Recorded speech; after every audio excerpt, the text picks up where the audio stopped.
जय हिंद। आज हम चल रहे हैं हिंदी व्याकरण में पाठ 6 वर्ण और ध्वनि चैप्टर है। तो हमने वर्ण और ध्वनि में व्यंजन वर्ण स्वर वर्ण हमने पढ़ लिया है। अब व्यंजन वर्ण और व्यंजन वर्ण में व्यंजन वर्णों का परिभाषा, प्रकार और वर्गीकरण, यानी व्यंजन वर्णों का वर्गीकरण, प्रकार, ये हम पढ़ेंगे, देखेंगे। ठीक है, चलें। व्यंजन वर्ण, व्यंजन वर्णों का परिभाषा, प्रकार और वर्गीकरण। वर्ण और ध्वनि पाठ है और व्यंजन वर्ण यानी खंड 4 में रखे हैं इसे हम। व्यंजन वर्ण स्वर वर्ण की सहायता से बोले जाने वाले वर्ण को व्यंजन वर्ण कहते हैं, अर्थात प्रत्येक व्यंजन वर्ण के उच्चारण में अ स्वर मिला होता है। अतः अ के बिना व्यंजन वर्ण का उच्चारण संभव नहीं है। कहने का मतलब व्यंजन वर्ण का उच्चारण अ के बिना संभव नहीं है। किसी भी व्यंजन वर्ण का प्रयोग करने के लिए हमें अ का उच्चारण आएगा ही आएगा। तो व्यंजन वर्ण का परिभाषा, स्वर वर्ण की सहायता से बोले जाने वाले वर्ण को व्यंजन वर्ण कहते हैं, अतः प्रत्येक व्यंजन वर्ण के उच्चारण में अ स्वर मिला होता है। अ के बिना व्यंजन वर्ण का उच्चारण संभव नहीं है। नोट, परंपरागत रूप से व्यंजनों की संख्या 33 है। यानी परंपरागत रूप से व्यंजनों की जो संख्या मानी गई है 33 है, जिसमें द्विगुण व्यंजन वर्ण ट, ठ, ड, ढ में जो आता है ढ, ड और ढ, जिसमें अनुस्वार दोनों लगा हुआ है नीचे का रे, को मिलाकर इसकी संख्या 35 हो जाती है। व्यंजन वर्ण की संख्या ढ और ढ मिला करके, ड और ढ मिला करके इसकी संख्या कितनी हो जाती है? 35 हो जाती है। अब हम बात करते हैं व्यंजन वर्ण का प्रकार और वर्गीकरण के बारे में जानते हैं और देखते हैं।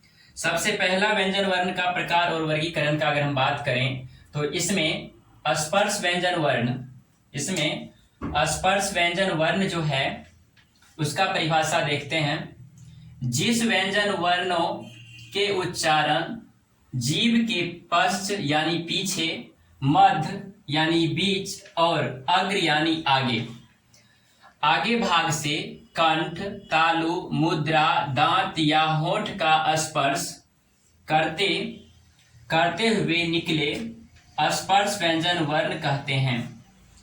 यानी जिस व्यंजन वर्णों के उच्चारण जीभ के पश्च यानी पीछे का भाग, मध्य भाग यानी बीच का भाग और अग्र भाग यानी आगे का भाग से कंठ, तालु, मुद्रा, दांत या ओठ के स्पर्श करते हुए निकले स्पर्श व्यंजन वर्ण कहते हैं। जैसे में यानी स्पर्श व्यंजन वर्ण में अगर हम बात करें तो क वर्ग यानी क, ख, ग, घ, अंग से लेके प वर्ग तक, यानी क, ख, च, छ, क, ख, च, छ, ट, ठ, प, फ, ये सारे हैं। ठीक है, यानी क वर्ग से लेकर के प वर्ग की जो भी संख्या इसके बीच में जितने हैं सभी हैं। यानी कहने का मतलब क से क, ख, ग, घ, अंग, च, छ, ज, झ, य, त, थ, प, फ, ये सारे हैं तक के व्यंजन वर्ण को स्पर्श व्यंजन वर्ण कहते हैं। यानी अगर इसकी संख्या की बात की जाए ना तो इसकी संख्या 25 है। अगर इसकी संख्या की बात की जाए तो इसकी संख्या कितनी है? 25 मानी गई है। इसकी संख्या 25 मानी गई है। ठीक है, नोट।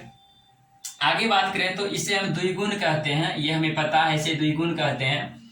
यानी ट, ठ, ड, ढ में ड और ढ जो आता है इसमें अनुस्वार जो र कार का रेप ले लेता है। ढ जो है ये स्पर्श व्यंजन वर्ण है, ये स्पर्श व्यंजन वर्ण है, लेकिन यह द्विगुण स्पर्श व्यंजन वर्ण है, यानी द्विगुण का है। किसका है? ये द्विगुण का है, ये द्विगुण का है, द्विगुण स्पर्श व्यंजन वर्ण है। ये दोनों द्विगुण स्पर्श व्यंजन वर्ण है। अब आगे हम बात करते हैं नंबर 2 में अंतस्थ व्यंजन वर्ण।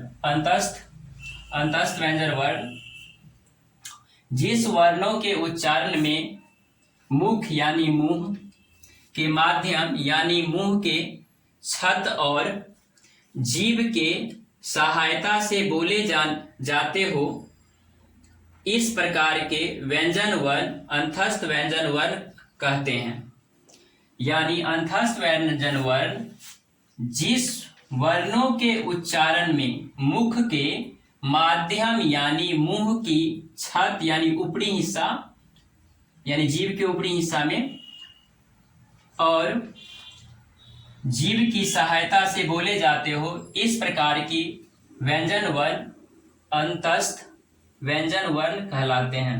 अंतस्थ व्यंजन वर्ण कहलाते हैं। जैसे में य, र, ल और व अंतस्थ व्यंजन वर्ण है। इसकी संख्या 4 है।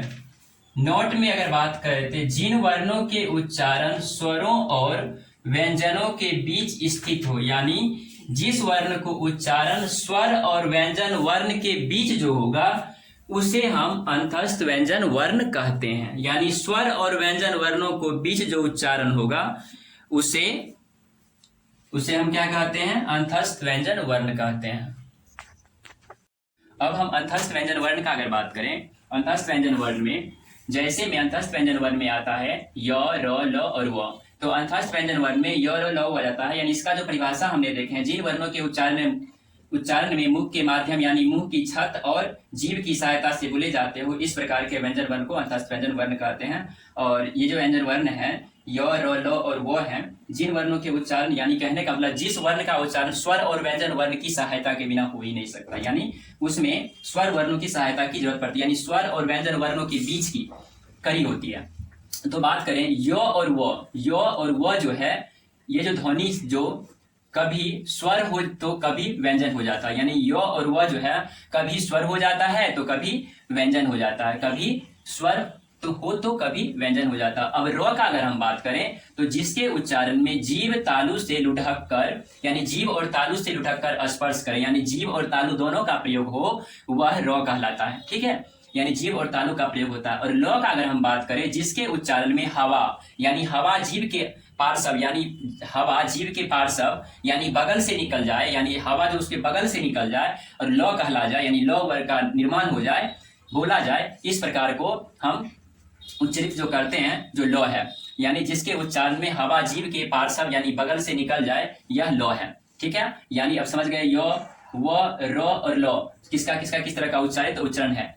अब चलेंगे हम अगर बात करते हैं आगे ऊष्म व्यंजन वर्ण की, तो उस व्यंजन वर्ण में जिस वर्ण के उच्चारण में कुछ घर्षण यानी जिस वर्ण के उच्चारण में कुछ घर्षण हो, जिस वर्ण के उच्चारण में कुछ घर्षण होता हो तथा इसके उच्चारण में मुख यानी मुंह से उष्मा यानी गर्म हवा निकलता हो, यानी मुंह से गर्म हवा निकलता हो यानी गर्म वायु निकलता हो, ठीक है, निकलती है, उसे हम क्या कहते हैं? पुष्प व्यंजन वर्ण कहते हैं। इसमें आ जाता है। अगर पुष्प व्यंजन वर्ण की बात करें तो इसकी भी संख्या 4 है और इसकी संख्या 4 है, तो ये तालव्य स है, मूर्धन्य स, दंत स और ह है।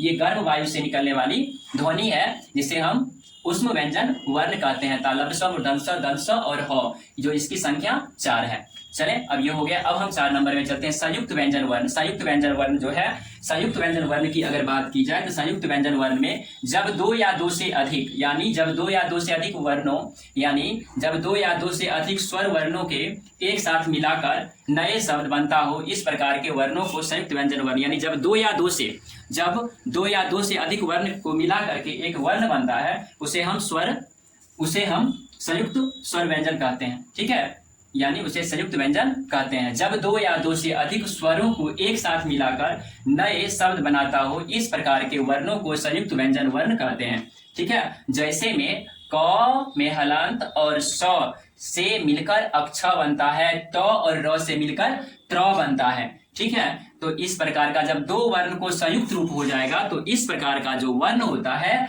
उसे हम क्या कहते हैं? संयुक्त व्यंजन वर्ण कहते हैं।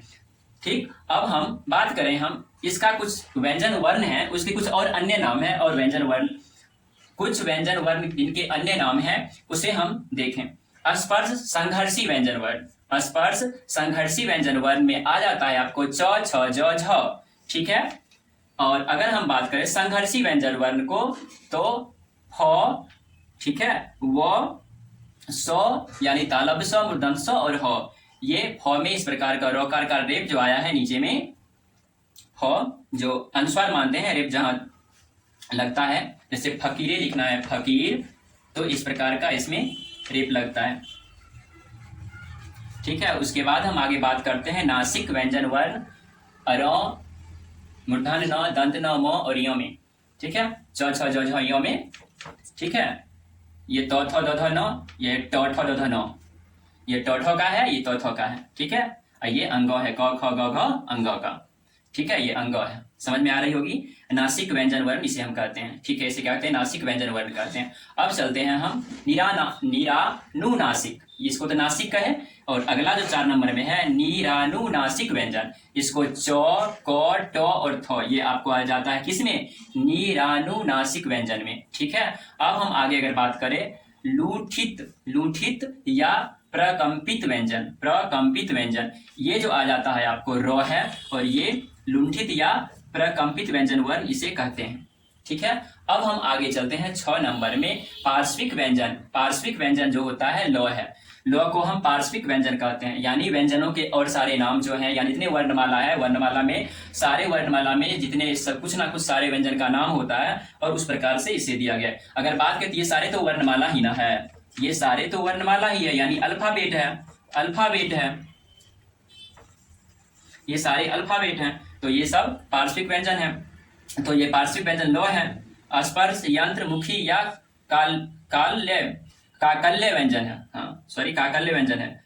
स्वर यंत्र मुखी या काकल्य व्यंजन, यानी ये र जो है इसे हम स्वर यंत्र मुखी कहते हैं या काकल्य व्यंजन भी कहते हैं। ठीक है, अब ये समझ गए। अब हम आगे चलते हैं 8 नंबर में अर्धस्वर। अर्धस्वर यानी अर्धस्वर य और व को हम अर्धस्वर भी कहते हैं। और द्विगुण तो हम समझ चुके हैं पहले भी, द्विगुण व्यंजन क्या होता है, और द्विगुण व्यंजन का एक और नाम है उच्छिप्त व्यंजन, यानी द्विगुण व्यंजन वर्ण का एक और नाम है उच्छिप्त व्यंजन वर्ण, उच्छिप्त व्यंजन वर्ण। ठीक है, तो समझ में आ गया होगा सारा, यानी कुछ व्यंजन और भी हैं जिनका और सारे नाम है, और जिनका इसमें परिभाषा नहीं हुआ होगा हम चेक करके फिर आपको इसका भी परिभाषा अगर हो तो हमें उससे में परिभाषा देने की कोशिश करेंगे आगे।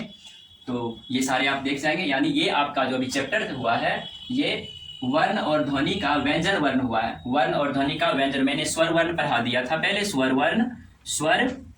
वर्ण मैंने पढ़ा चुका है, स्वर वर्ण हो चुका है, और स्वर वर्ण का पार्ट बाय पार्ट कर दिए थे।